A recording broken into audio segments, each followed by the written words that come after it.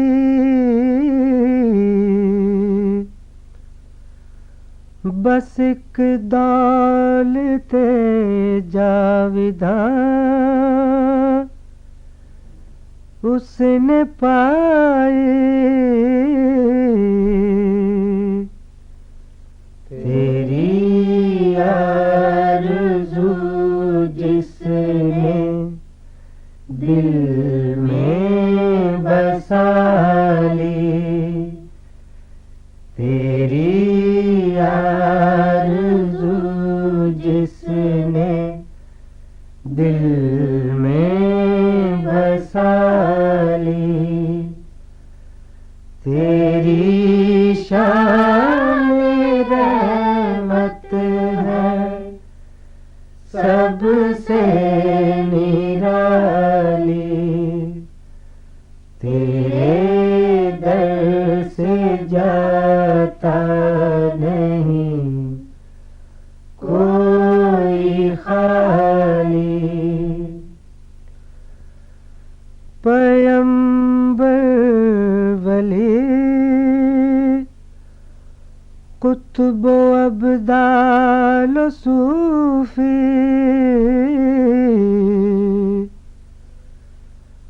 پیمبر ولی قطب و ابدال و صوفی کھڑے ہیں تیرے در پہ بن کر سوالی، کھڑے ہیں تیرے در پہ بن کر سوالی، تیری شان رحمت ہے سب سے نرالی، تیرے در سے جاتا نہیں کوئی خالی، گلوں سے آیا چاند تاروں سے ظاہر،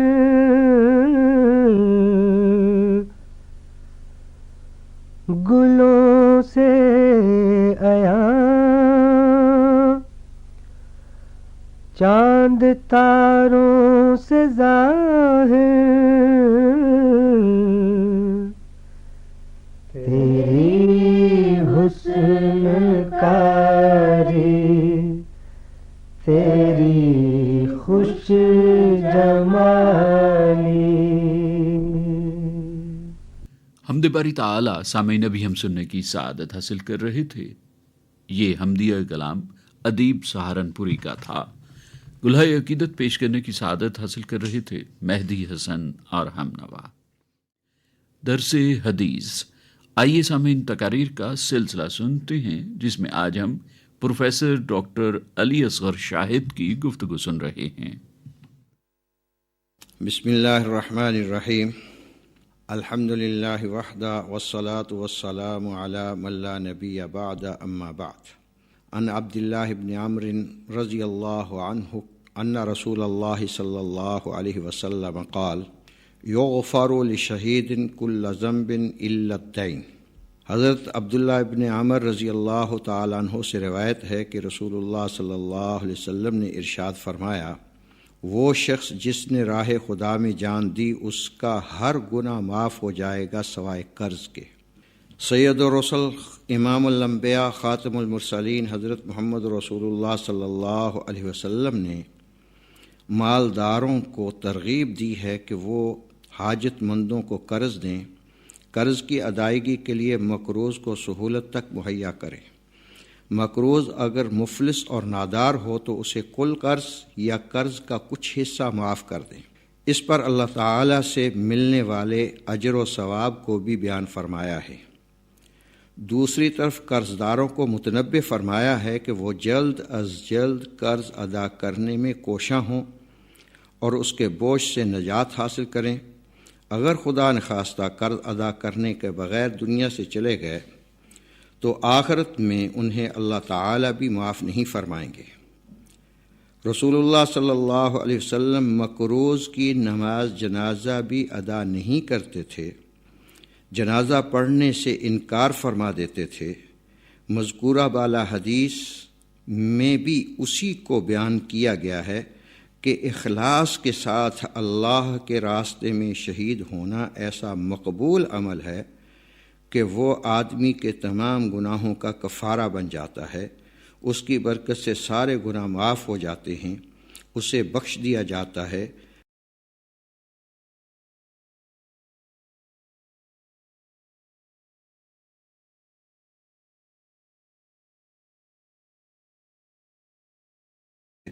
کہ وہ قرض ادا کیا جائے اور جس کا قرضہ ہے وہ اللہ کی رضا کے لیے معاف کر دے۔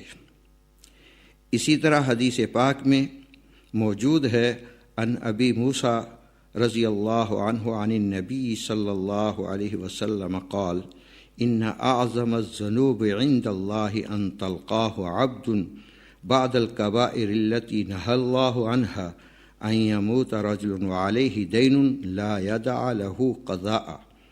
حضرت ابو موسیٰ اشعری رضی اللہ تعالیٰ عنہ سے روایت ہے، وہ فرماتے ہیں کہ رسول اللہ صلی اللہ علیہ وسلم نے ارشاد فرمایا، ان کبیرہ گناہوں کے بعد جن سے اللہ تعالیٰ نے منع فرمایا ہے، جیسے شرک، زنا، چوری، ڈکیتی وغیرہ، سب سے بڑا گناہ یہ ہے کہ آدمی اس حال میں مرے کہ اس پر قرض ہو اور اس کی ادائیگی کا سامان چھوڑ کر نہ گیا ہو۔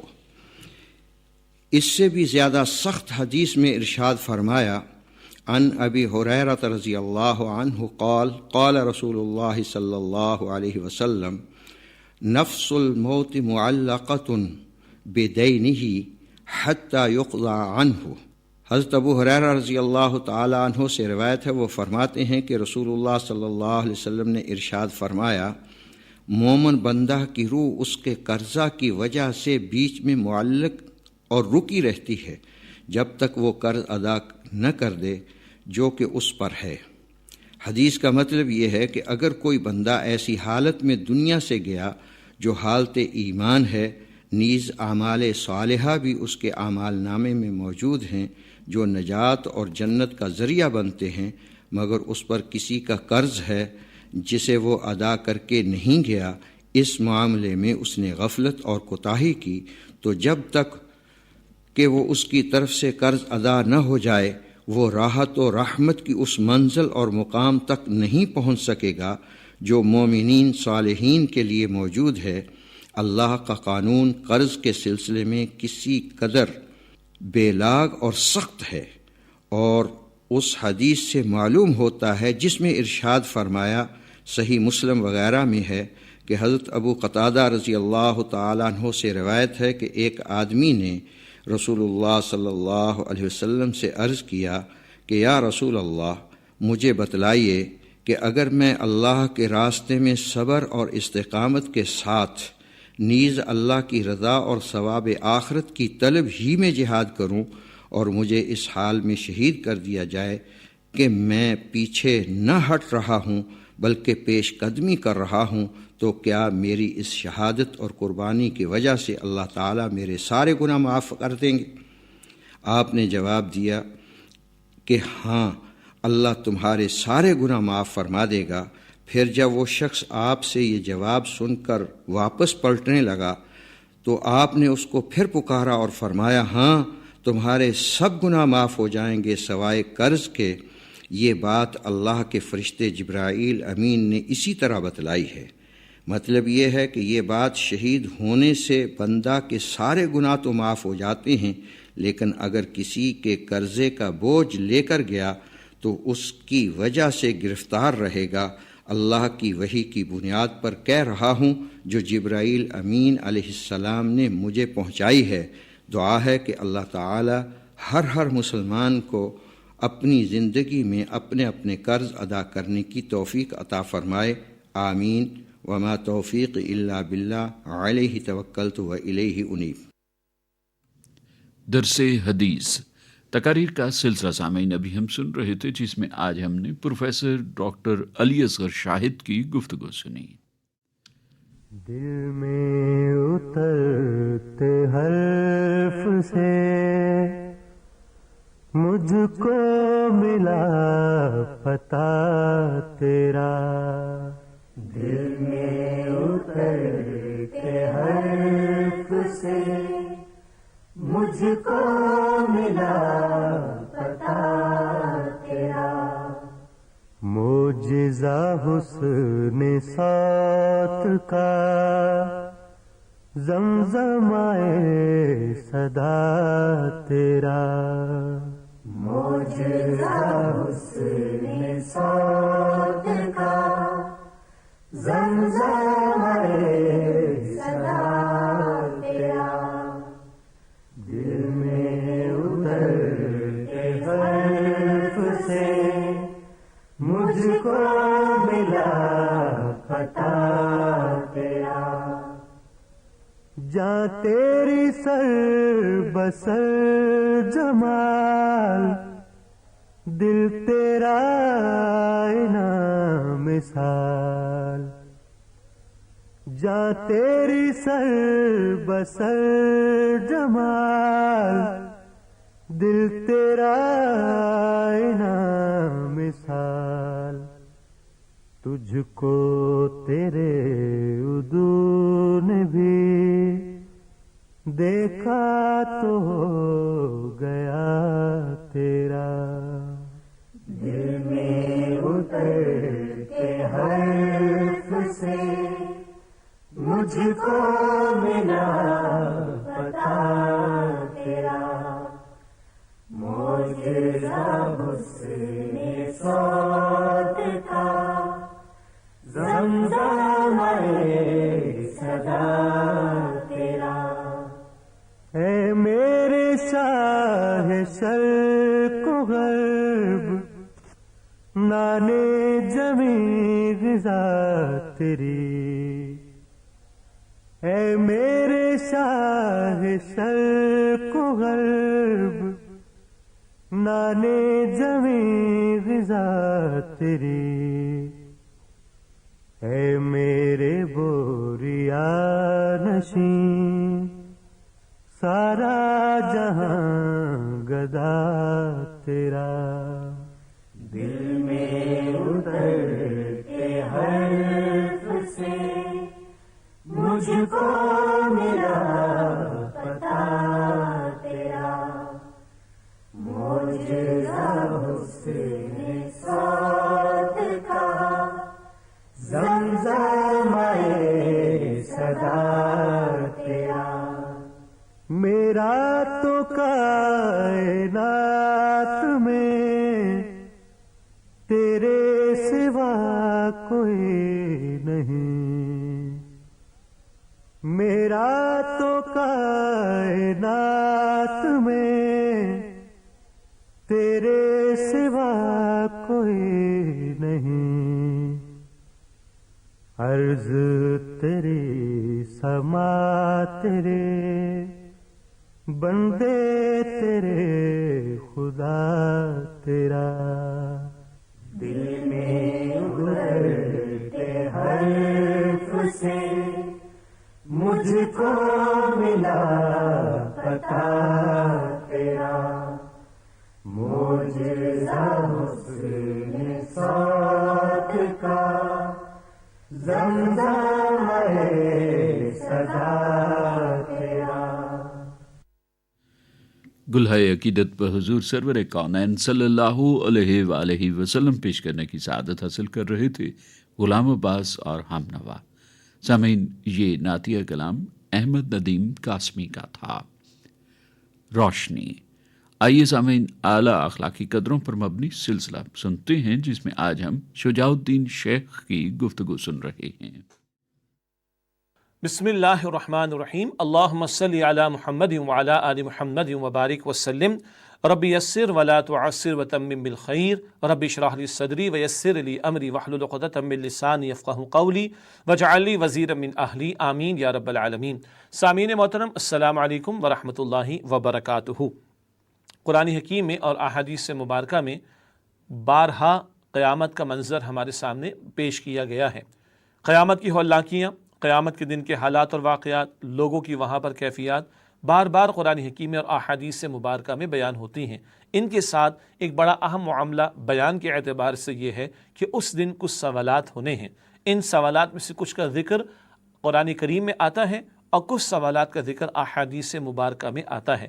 آج میں ایک وہ حدیث مبارک جو جامع ترمذی شریف میں ہے، اس میں بیان کردہ ایک حدیث مبارک کی روشنی میں 5 سوالات کی یاد دہانی میرے اور آپ کے سامنے رکھنا چاہوں گا، جو میری اور آپ کی زندگی کے اہم ترین سوالات ہیں۔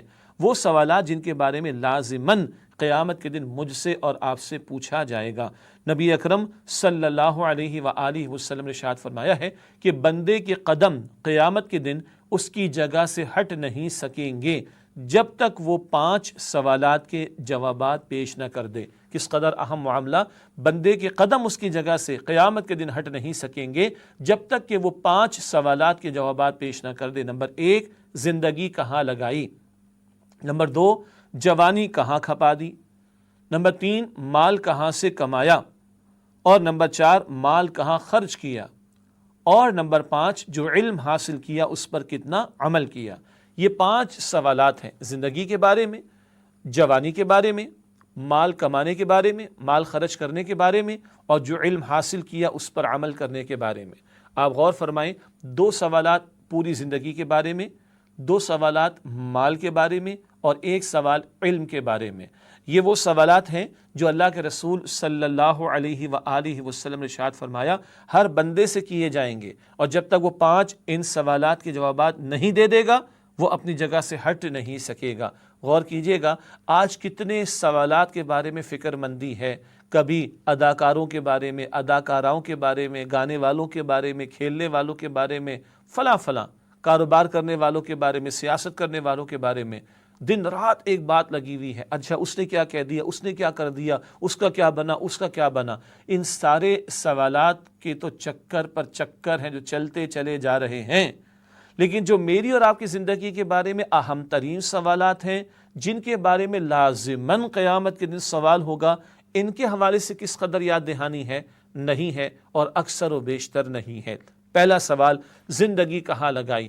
ہم اور آپ بندے ہیں، اللہ تعالیٰ مالک ہے، ہمارا ایمان ہے نا، تو یہ زندگی آپ کے پاس میرے پاس امانت ہے، اللہ کی امانت ہے۔ اللہ پوچھے گا یہ وجود عطا کیا تھا، اس میں روح ڈالی گئی تھی، اس وجود میں اعضاء دیے تھے، یہ تمہیں صلاحیتیں دی تھیں، اس پورے وجود کو، ان صلاحیتوں کو کہاں لگایا؟ اللہ کی معرفت، اللہ کو پہچاننے، اللہ کو مان کر اللہ کی ماننے کی کوشش کی، اللہ کی بندگی میں اس کو لگایا کہ نہیں؟ دوسرا سوال، جوانی کا لگا دی؟ زندگی کا جو سب سے نقطہ عروج والا وقت ہوتا ہے جوانی، جب ساری صلاحیتیں اپنے نقطہ عروج پر ہوتی ہیں، پہاڑوں سے ٹکرانے کا حوصلہ انسان میں ہوتا ہے، جذبات اپنی انتہا پر ہوتے ہیں، قوتیں اپنی انتہا پر ہوا کرتی ہیں، یہ جوانی کہاں لگا دی؟ سیر سپاٹوں کے اندر، کھیل تماشوں کے اندر، فضولیات میں، یا مقصد والے کاموں میں؟ جی، اس جوانی اور ان صلاحیتوں کو ظلم و ستم کے لیے استعمال کیا، زیادتیوں کے لیے استعمال کیا، یا خیر کے کاموں کے لیے اور حق بات کے لیے جائز امور میں اختیار کیا؟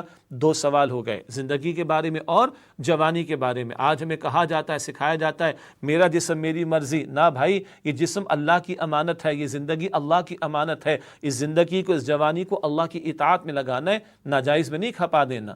تیسرا سوال، مال کہاں سے کمایا؟ ہم کمانے میں بھی آزاد نہیں۔ اور چوتھا سوال، مال کہاں خرچ کیا؟ ہم خرچ کرنے میں بھی آزاد نہیں۔ حلال حرام کی تمیز رکھنی ہوگی۔ حرام کا پلا ہوا جسم اور حرام کی آمدن سے بڑا ہوا جسم وہ تو جہنم کی آگ میں جائے گا، رسول اللہ علیہ الصلوۃ والسلام کی حدیث ہے صحیح مسلم شریف میں۔ تو کمانے میں بھی حلال کا خیال رکھنا اور جائز امور میں خرچ کرنا، حرام کاموں میں، نافرمانی کے کاموں میں، علل تللو کے اندر، فضولیات کے اندر، بدعات کے اندر، غلط رسومات میں خرچ نہیں کرنا۔ تو تیسرا چوتھا سوال، مال کہاں سے کمایا اور مال کہاں خرچ کیا؟ اور پانچواں سوال، جو علم حاصل کیا اس پر کتنا عمل کیا؟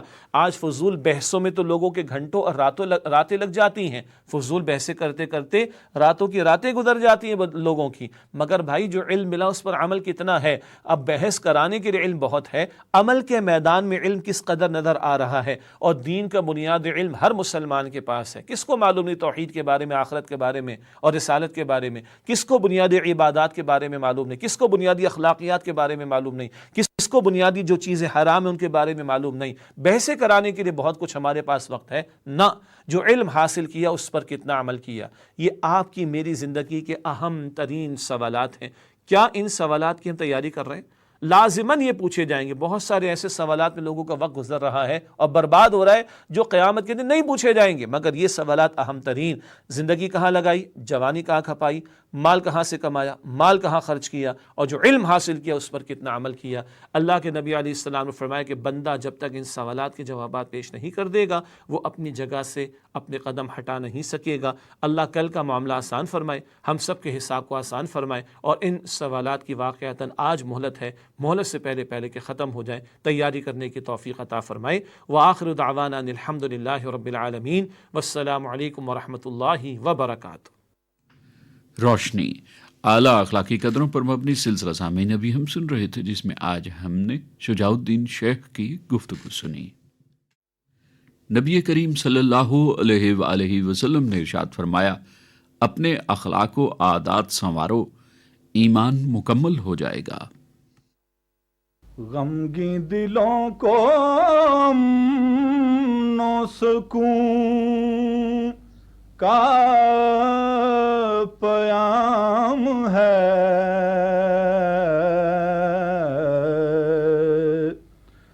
غمگین دلوں کو امن و سکون کا پیام ہے،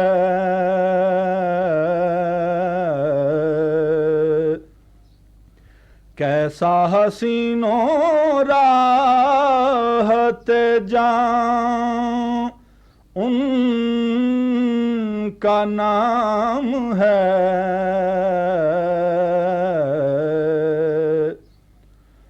اس دل کا مول دولت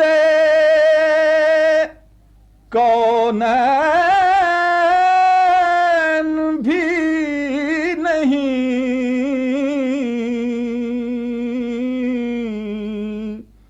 اس دل کا مول دولت کونین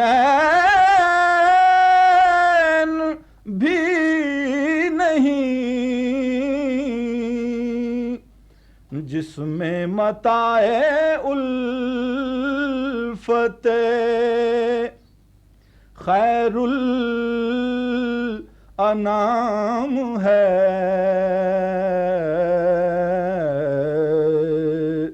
جس میں متاع الفت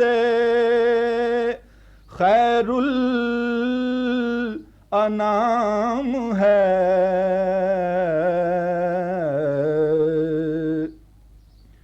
دھندلا نہ جائے جلوائے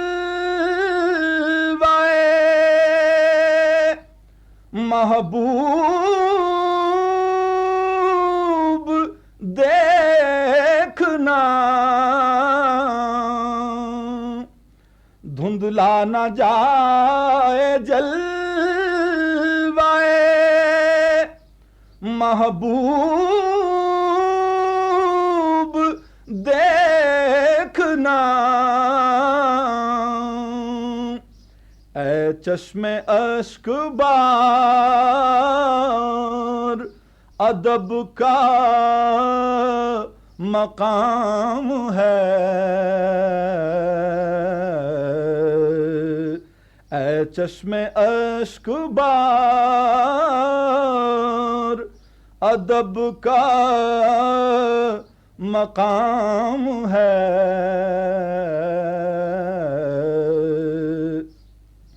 شکر خدا کہ فرصت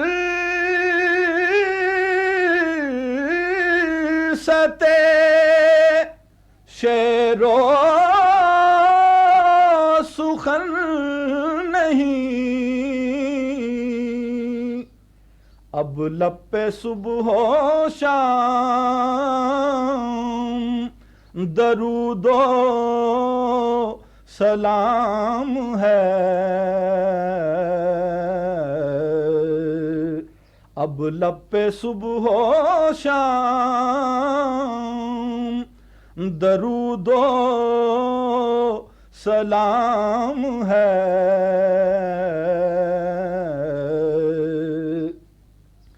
کوثر ہے دل میں ایک ہی اعزاز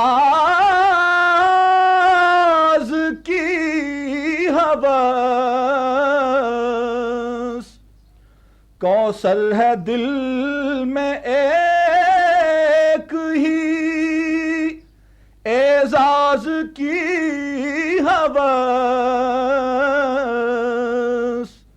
کہہ دیں وہ حشر میں یہ ہمارا غلام ہے، کہہ دیں وہ حشر میں یہ ہمارا غلام ہے۔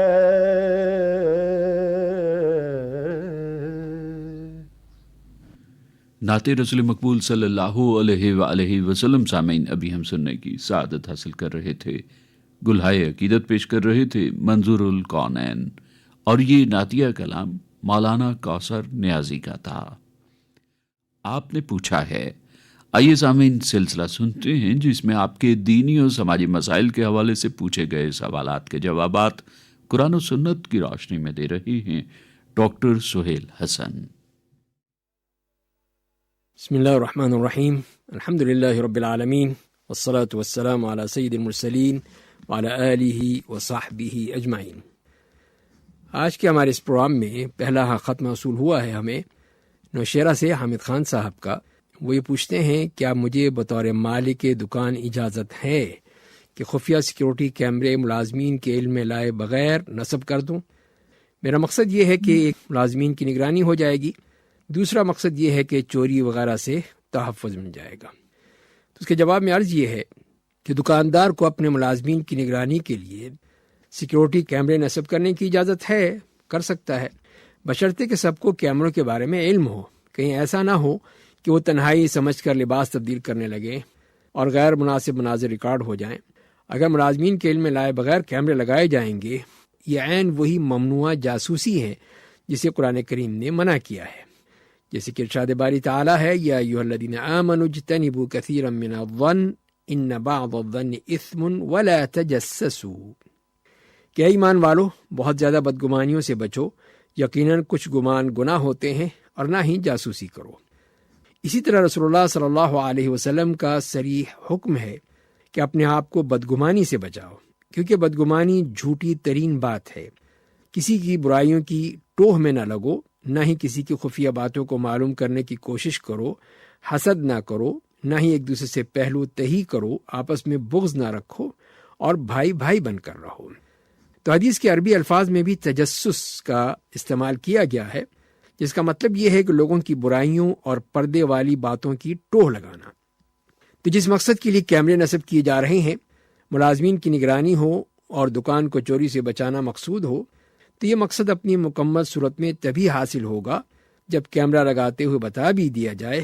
اگر نہیں بتلایا جائے گا تو یہ پھر جاسوسی ہے اور عیب جوئی ہے۔ بعض علماء کا یہی کہنا ہے کہ جاسوسی دوسروں کے عیب کی تلاش کرنے کو کہتے ہیں، یعنی انسان غور سے دیکھے یا خاموش ہو جائے یا کان لگا کر سنے، شاید اپنے بھائی کی کوئی خامی اس کے ہاتھ لگ جائے یا اپنے بھائی کی کوئی برائی دیکھ لے۔ یہاں ہونا یہ چاہیے کہ انسان لوگوں کے عیوب سے صرف نظر کرے اور لوگوں کی کمی کوتاہیاں تلاش کرنے کی کوشش نہ کرے۔ اس لیے انسان کو جاسوسی زیب نہیں دیتی، لوگوں کی ظاہری کیفیت کے مطابق تعامل کرے، یہاں تک کہ کوئی ظاہری شواہد اس سے متصادم نظر آئیں۔ یہاں یہ بات بھی قابل غور ہے کہ اگر کسی قوم کی بات خفیہ طور پر سننے کی وجہ سے کانوں میں پگھلا ہوا سیسا ڈالے جانے کی وعید ہے، جیسے کہ صحیح بخاری میں ہے کہ اس شخص کو سزا کتنی سنگین ملے گی جو اپنے ملازم کی جائے ملازمت پر موجودگی کے دوران مکمل خفیہ ریکارڈنگ کرتا ہے، اس کی حرکات و سکنات کی ٹوہ لگاتا ہے، پھر ریکارڈنگ سنبھال کر رکھتا ہے۔ کبھی ملازم اپنے آپ کو تنہا سمجھتے ہوئے کوئی بھی اسے نہیں دیکھ رہا تو وہ کوئی ایسا کام کر لیتا ہے جو بذات خود کوئی غلط بات نہیں ہے، نہ ہی تنہائی میں اس کو کام کو برا سمجھا جاتا ہے، لیکن یہی کام لوگوں کے سامنے معیوب سمجھا جاتا ہے۔ تو یہ دکاندار اس ویڈیو کلپ کو غلط استعمال کرے، ملازم کو دھمکیاں دے کر وہ ویڈیو پھیلا دے یا اسے غلط استعمال کرے، تو یہ محض دو لوگوں کی باہمی نجی اور ذاتی نوعیت کی گفتگو کو سننے سے کہیں زیادہ سنگین ہوگا۔ اور اگر کوئی دکاندار اس کام کو اپنے لیے یا اپنی اولاد میں سے کسی کے لیے جائز نہیں سمجھتا، تو پھر اسے چاہیے کہ دوسروں کے لیے بھی اسے اچھا مت سمجھے، کیونکہ رسول اللہ صلی اللہ علیہ وسلم کا فرمان ہے، جس شخص کو پسند ہے کہ اسے جہنم سے دور رکھا جائے اور جنت میں داخل کر دیا جائے، تو اسے چاہیے کہ اسے موت آئے تو اللہ پر، آخرت کے دن پر ایمان رکھتا ہو اور لوگوں کے ساتھ وہی برتاؤ کرے جس کی یہ لوگوں سے امید رکھتا ہے کہ لوگ اس کے ساتھ ویسا ہی کریں۔ اور اگر کوئی شخص سمجھے کہ لوگوں کی جاسوسی اور ان کی خامیوں کی ٹوہ لگانا جائز ہے اور اس کے لیے مختلف بہانے بھی گھڑے، تو ایسے شخص کو الجزاء من جنس العمل کے تحت اسی طرح کی سزا کی وعید ہے کہ اس کی بھی عیب جوئی کی جائے گی، اسے ذلیل کیا جائے گا، جیسے کہ حدیث میں آتا ہے کہ نبی کریم صلی اللہ علیہ وسلم نے فرمایا ہے، رسول اللہ صلی اللہ علیہ وسلم ممبر پر تشریف لائے اور بلند آواز سے فرمائے کہ اے وہ لوگو جو اپنی زبان سے تو مسلمان ہو چکے ہو لیکن ایمان ان کے دلوں میں تک نہیں پہنچا، مسلمانوں کو اذیت مت دو، نہ ہی انہیں عار دلاؤ، ان کے عیب مت ٹٹولو، کیونکہ جو بھی اپنے مسلمان بھائی کے عیب ٹٹولے تو اللہ تعالیٰ اس کے عیب کو تلاش کرتا ہے، اور جس کے عیب اللہ تعالیٰ تلاش کرنے لگ جائے تو اسے رسوا کر کے رکھ دیتا ہے، چاہے وہ اپنے گھر ہی میں کیوں نہ ہو۔ تو یہ اس سے معلوم یہی ہوا کہ اس قسم کی چیزیں جو ہیں وہ جائز ہیں اپنی جگہ پہ، لیکن اسی صورت میں جب کہ لوگوں کو بتا دیا جائے کہ یہاں پہ جیسے کہ وہ لکھ دیا جاتا ہے کہ آپ کیمرے کی نظر میں ہیں، کیمرے لگے ہوئے ہیں، تاکہ اس کے بعد کسی کو پریشانی نہ ہو۔ دوسرا سوال ہمیں ملا ہے حماد الہی صاحب کا سیالکوٹ سے۔ وہ یہ کہتے ہیں کہ ایک حدیث میں نے پڑھی ہے کہ جس میں یہ کہا گیا ہے کہ جو شخص بھی ایک دن میں 12 رکعت ادا کرتا ہے اس کے لیے جنت میں گھر بنا دیا جاتا ہے، لیکن قرآن کہتا ہے کہ اہل جنت من چاہی نعمتیں حاصل کریں گے۔ تو کیا حدیث میں مذکور قرآن کی آفر سے متصادم نہیں ہے؟ تو جب ہم کہتے ہیں کہ ہم پر یہ کام کرنا لازم ہے تو اللہ تعالیٰ ہمیں فلاں چیزیں عطا فرمائے، کہ اللہ تعالیٰ نے ہمیں یہ بتلا دیا ہے کہ جنت میں ہر من چاہی چیز مل جائے گی۔ تو جواب میں عرض یہ ہے کہ متعدد نیکیاں ایسی ہیں جنہیں کرنے والوں کو جنت میں گھر کی صورت میں بدلہ دیا جائے گا، جیسے کہ سیدہ ام حبیبہ رضی اللہ تعالیٰ عنہ سے یہ روایت ہے کہ انہوں نے رسول کریم صلی اللہ علیہ وسلم کو فرماتے ہوئے سنا ہے کہ جو شخص ایک دن اور رات میں 12 رکعت پڑھے اس کے لیے جنت میں گھر بنا دیا جاتا ہے۔ ایسی احادیث کے بارے میں مسلمان کے لیے مناسب نہیں ہے کہ انہیں اللہ تعالیٰ کے فرمان سے متصادم سمجھے، جیسے کہ فرمان باری تعالیٰ ہے ان الذين قالوا ربنا الله ثم استقاموا تتنزل عليهم الملائكة الا تخافوا ولا تحزنوا وابشروا بالجنة التي كنتم توعدون نحن اولياؤكم في الحياة الدنيا وفي الآخرة ولكم فيها ما تشتهي انفسكم ولكم فيها ما تدعون۔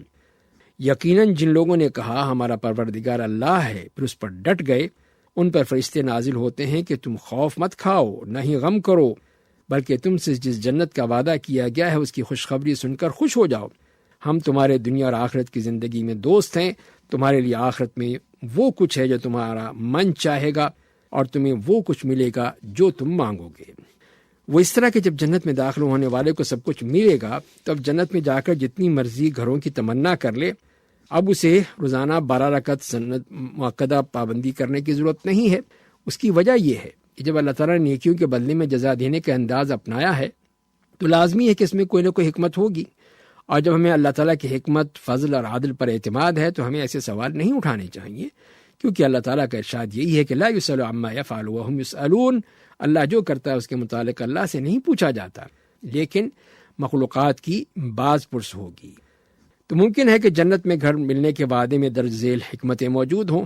پہلی کہ کسی ایک نئے کام پر بدلہ مختص کر دینے سے انسان کو وہ نیک کام کرنے کی رغبت حاصل ہوتی ہے، اور انسان کا دل وہ نیک کام کرنے پر مزید مطمئن ہو جاتا ہے، کیونکہ اس میں جنت کے داخلے کے بجائے اضافی اجر مل رہا ہے کہ وہ جنت میں مخصوص نیکی کے مزے بھی لے گا، اور اس طرح دل میں نیکی کی مزید رغبت بھی پیدا ہوگی۔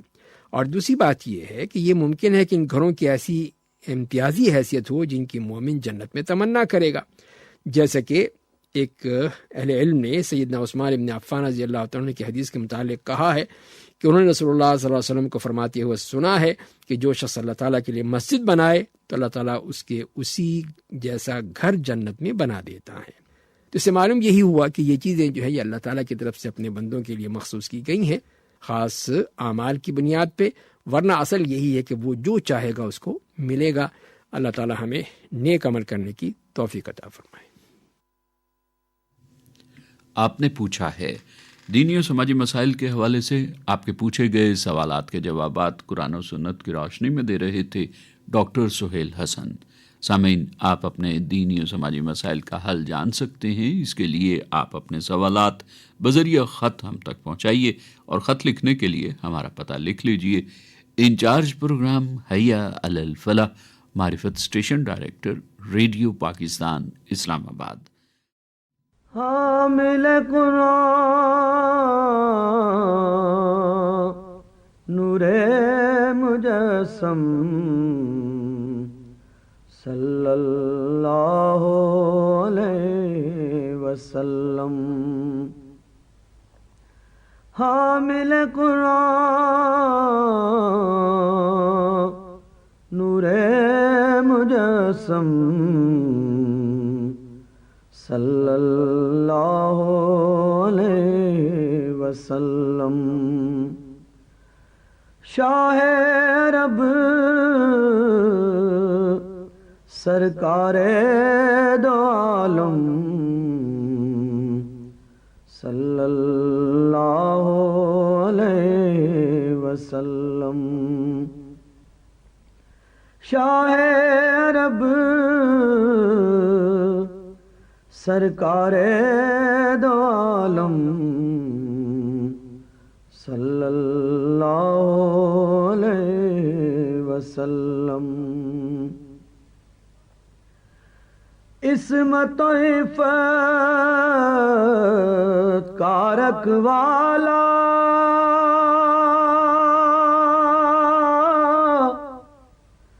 در سے اخوت دینے والا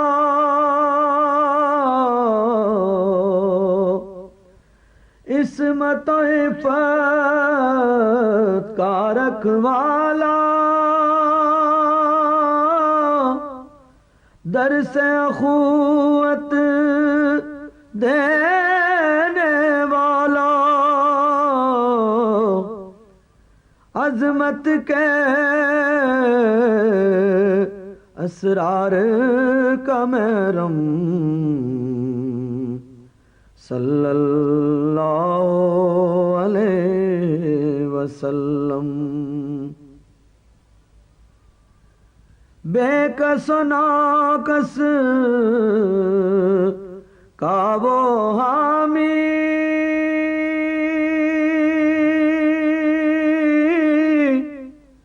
رحمت زد کا وہ پیامی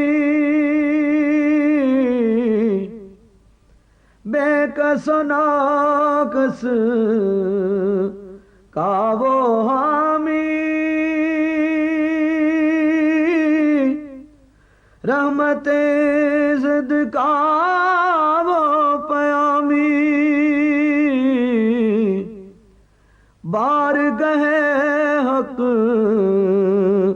میں ہے مکرم صلی اللہ علیہ وسلم بارگاہ حق میں ہے مکرم صلی اللہ علیہ وسلم حامل قرآن نور مجسم صلی اللہ علیہ وسلم ظاہر و باطن نور کا معامر ظاہر انسان باطن قرآن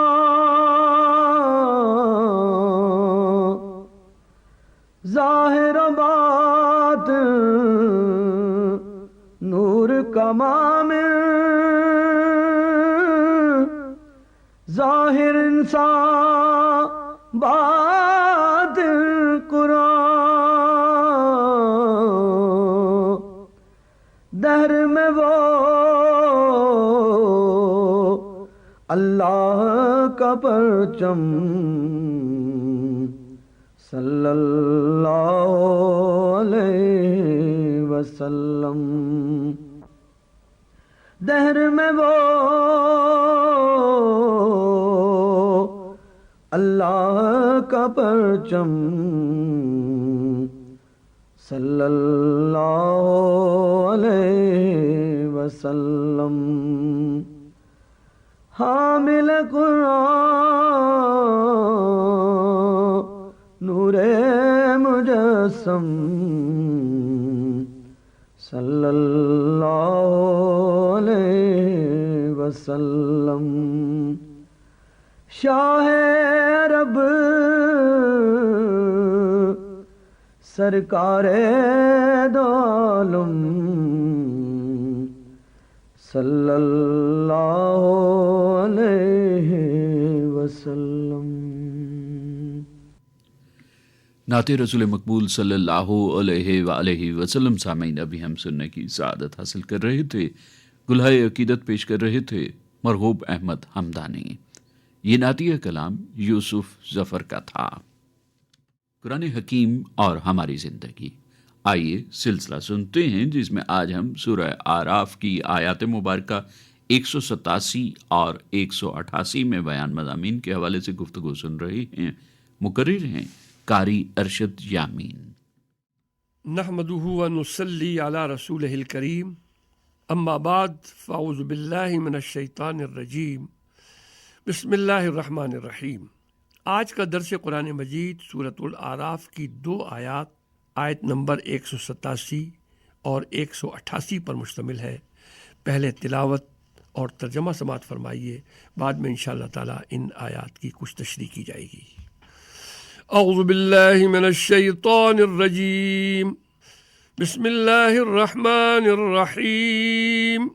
یسألونک عن الساعة ایان مرساها قل انما علمها عند ربی لا يجليها لوقتها الا هو ثقلت في السماوات والارض لا تأتيكم الا بغتة يسألونك كأنك حفي عنها قل انما علمها عند الله ولكن اكثر الناس لا يعلمون قل لا املك لنفسي نفعا ولا ضرا الا ما شاء الله ولو كنت اعلم الغيب لاستكثرت من الخير وما مسني السوء ان انا الا نذير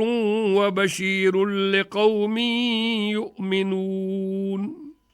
صدق اللہ العظیم و صدق رسولہ النبی الکریم۔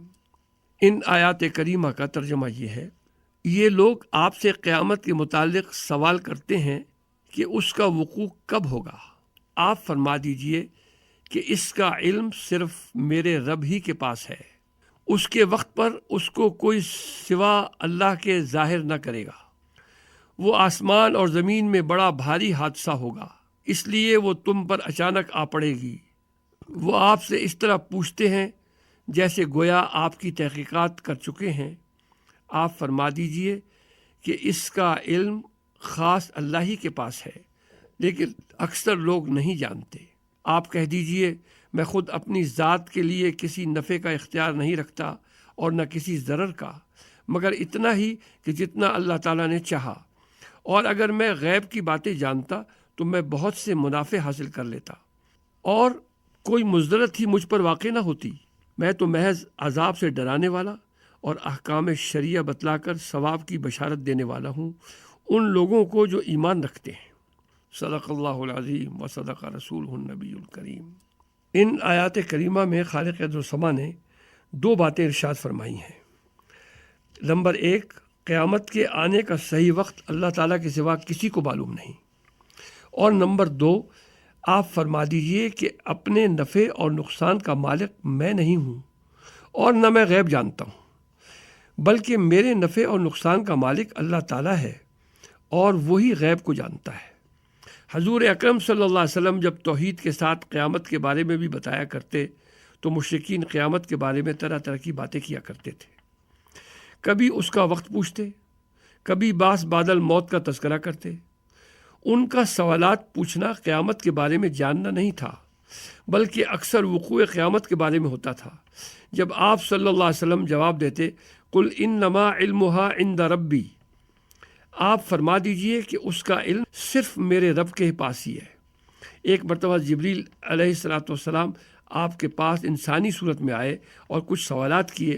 ان سوالات میں ایک سوال یہ بھی تھا کہ قیامت کب واقع ہوگی۔ آپ نے اس کا جواب یہ عنایت فرمایا مل مسئول عنہا بعالم من السائل، جس سے سوال کیا گیا ہے وہ اس سے زیادہ جاننے والا نہیں ہے جس نے سوال کیا، یعنی اس بارے میں تم اور میں برابر ہیں، نہ تم جانتے ہو اور نہ مجھے اس کا علم دیا گیا ہے، اس کا علم تو صرف اسی وحدہ لا شریک کے پاس ہے۔ قیامت اچانک آ جائے گی، جس کی تفصیل حدیث میں اس طرح وارد ہوئی ہے کہ دو شخصوں نے اپنے درمیان میں کپڑا کھول کر رکھا ہوگا، ابھی خرید و فروخت نہ کرنے پائیں گے اور کپڑا لپیٹنے بھی نہ پائیں گے کہ قیامت واقع ہو جائے گی۔ کوئی شخص اپنی اونٹنی کا دودھ دھو کر چلے گا، وہ اسے پینے بھی نہ پائے گا کہ قیامت واقع ہو جائے گی۔ کوئی شخص اپنا حوض لیپ رہا ہوگا، وہ اس حوض میں اپنے جانوروں کو پانی نہ پلائے گا کہ قیامت آ جائے گی۔ اسی طرح کسی شخص نے اپنے منہ کی طرف لقمہ اٹھا کے رکھا ہوگا، وہ اسے کھانے بھی نہ پائے گا کہ قیامت آ جائے گی۔ اس کے بعد ارشاد فرمایا گیا، قُلْ لَا أَمْلِكُ لِنَفْسِي نَفْعًا وَلَا ضَرًّا إِلَّا مَا شَاءَ اللَّهُ وَلَوْ كُنْتُ أَعْلَمُ الْغَيْبَ لَاسْتَكْثَرْتُ مِنَ الْخَيْرِ وَمَا مَسَّنِيَ السُّوءُ إِنْ أَنَا إِلَّا نَذِيرٌ وَبَشِيرٌ لِقَوْمٍ يُؤْمِنُونَ۔ آپ کہہ دیجئے میں خود اپنی ذات خاص کے لیے کسی نفع کا اختیار نہیں رکھتا اور نہ کسی ضرر کا، اتنا ہی جتنا اللہ تعالیٰ نے چاہا، اور اگر میں غیب کی باتیں جانتا تو میں بہت سے منافع حاصل کر لیتا اور کوئی مضرت بھی مجھ پر واقع نہ ہوتی۔ میں تو محض عذاب سے ڈرانے والا اور احکامات شرعیہ بتلا کر ثواب کی بشارت دینے والا ہوں ان لوگوں کو جو ایمان رکھتے ہیں۔ اس آیت مبارکہ میں یہ ارشاد فرمایا گیا کہ آپ لوگوں کو بتا دیں کہ میں اپنے لیے نفع اور ضرر کے بارے میں کوئی اختیار نہیں رکھتا۔ اللہ تعالیٰ کی مشیت اور قضاء و قدر کے مطابق مجھے نفع و ضرر پہنچتا ہے، اور نقصان کے بارے میں آپ کو کوئی اختیار نہیں۔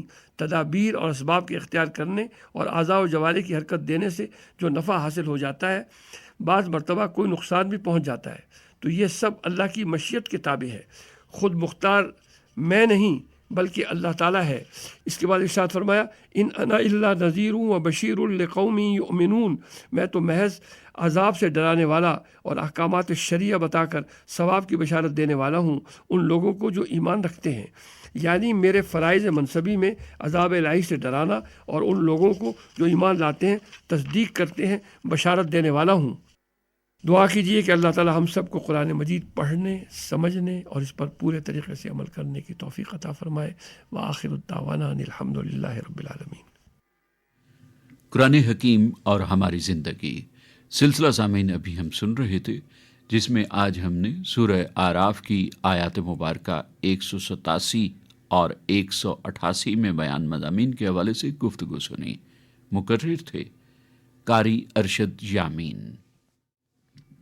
اللهم صل على محمد اللهم صل على محمد وعلى آله وصحبه وسلم اللهم صل على محمد اللهم صل على محمد وعلى آله وصحبه وسلم۔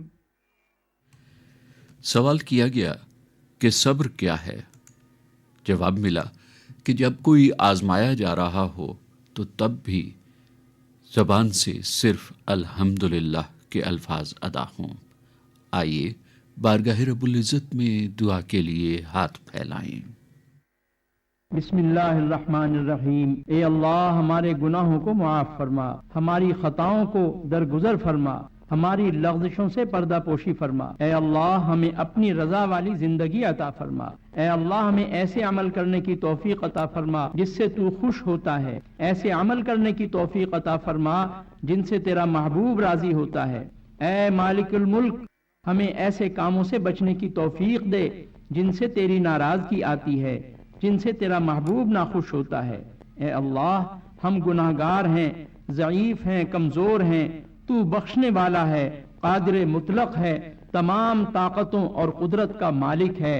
اے اللہ تو ہمارے گناہوں پر نظر نہ فرما بلکہ اپنی وسیع رحمت کے صدقے ہمارے گناہوں کو معاف فرما دے۔ اے اللہ ہمیں تو مانگنا بھی نہیں آتا، تو ہمیں بن مانگے عطا فرما۔ اے اللہ جو مانگا ہے وہ بھی عطا فرما، جو نہیں مانگ سکے بن مانگے عطا فرما۔ اے اللہ ہماری ان دعاؤں کو اپنے حبیب حضرت محمد مصطفیٰ صلی اللہ علیہ وسلم کے صدقے سے قبول فرما۔ ربنا تقبل منا انک انت السمیع العلیم وتب علینا انک انت التواب الرحیم، وصلی اللہ تعالی علی خیر خلقہ محمد وآلہ واصحابہ اجمعین۔